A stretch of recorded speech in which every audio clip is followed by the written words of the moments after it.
একটু বসেন না, একটু ভাবেন যে আমাকে চলে যেতে হবে, চলে যেতে হবে। এই কোলাহল, এই ব্যস্ততা, এগুলো থাকবে, থাকবো না আমি। সাইয়েদনা ওমর ফারুক বলেছেন, মুতু ক্বাবলা আন তামুতু, মরার আগে একবার মরো। হাসিবু ক্বাবলা আন তুহাসাবু আলাইকুম, তোমার হিসাব নেওয়ার আগে তুমি একবার নিজের হিসাবটা করো না। কি শক্তিশালী যুবক, বার্ধক্য চলে আসলে লাঠি ছাড়া চলতে পারে না।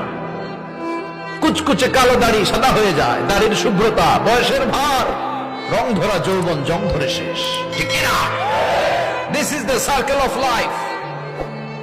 যুবক ভাইরা, এটাই জীবন, চলে যেতে হবে, কেউ থাকতে পারবে না। ঠিক ছোট্ট শিশু হয়ে এসেছিলেন, শৈশব, কৈশোর, যৌবন, প্রৌঢ়ত্ব, আগে ছিলেন সিঙ্গেল, বিয়ে করে হয়ে গেলেন ডবল।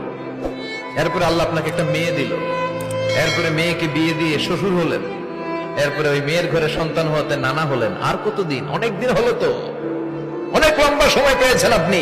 Think about that. এবার যাওয়ার কথা ভাবেন, আখিরাতের সামানের কথা ভাবেন, ফিরে যেতে হবে। তো মায়া, এত ভালোবাসা কই যাবে? কেউ থাকবে না, সবাই আপনার অন্ধকার কবরে রেখে দিয়ে চলে আসবে। উপরে বাঁশের কঞ্চি, তার উপরে মাটির চাপা, অন্ধকার আর অন্ধকার। এই অন্ধকার যেন শেষ হতে চায় না। জান আপনারা, একটু যাবেন, একটু গেলে আখিরাতের কথাটা স্মরণ হবে। ওখানে ছোট শিশুরা শুয়ে আছে, কিশোর যুবকরা আছে, আপনার মতো তাগড়া যুবক, মুরব্বীরা আছে। এরা এই এলাকায় থাকতো, এরা আকাশ থেকে নেমে আসে না, এই এলাকার সন্তান আজ নাই। একটা সার্টেন পিরিয়ড শেষে আপনিও থাকবেন না। This is the nature of life, this is the circle of life. হায় হায়, ইয়া নাফসি বলে কাঁদবে। সূর্যটা মাথার কাছে চলে আসবে, সূর্যের তাপে মাথার মগজগুলো গলে গলে নাকের ছিদ্র আর কানের ছিদ্র দিয়ে টপ টপ করে বেয়ে বেয়ে পড়বে।